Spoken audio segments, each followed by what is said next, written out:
the Airflare move itself, you will get used to. Your body will just basically get used to. And once you exert more force up, you just kind of want to experiment yourself. You find the right tone, the right amount of power you need to exert in your legs, and then that's the right one, and you catch it, and you're like, oh, I can go for the second one. Ooh, let's go. Boop, boop, boop, boop, boop, boop.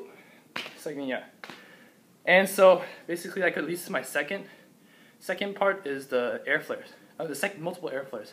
For multiple Airflares, it's critical after you get the first clean Airflare where you can stick it for 2 seconds or so, or even longer, even better. You can be able to go to other transition moves first. Get the flow going, you know. Airflare, windmill, Airflare, flare. I prefer the Airflare flare because it just goes perfectly into it. You go Airflare and you just dip your hips down. No force required. Keep it going. And then Airflare elbow track is optional. I mean, once you get one Airflare concept, you get the elbow track concept. Free elbow track. Anyways, a second Airflare is basically, this is what a lot of people at second Airflare is gonna look like.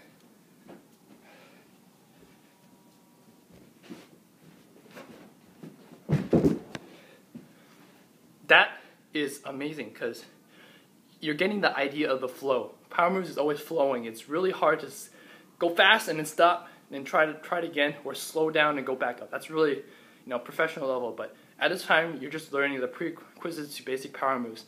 And so in Airflare, as long as you are continue to kick up, your body's adjusting to how to learn more than one Airflare because it's not used to learning one Airflare. And so basically, it's essential to be able to just keep practicing that. Just remember, when you go for the second round, you just want to swing that bitch so hard, and then remember the old concepts like leaning and getting that pike, so you can get to that third Airflare easier. Make it as easy as possible, because then if you make it hard, obviously you're going to exert more energy and waste your energy during practices and rounds. So basically, yeah, you want to work on that, and make sure you have windmills and flares, because those are really critical power moves to help you adjust your body to what is the rigor of doing Airflares. And so, yeah, I think I might post part 2 up.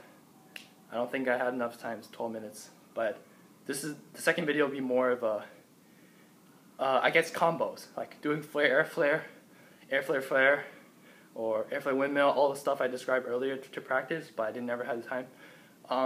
The only thing I can't show you yet is windmill Airflare. I'm still working on that.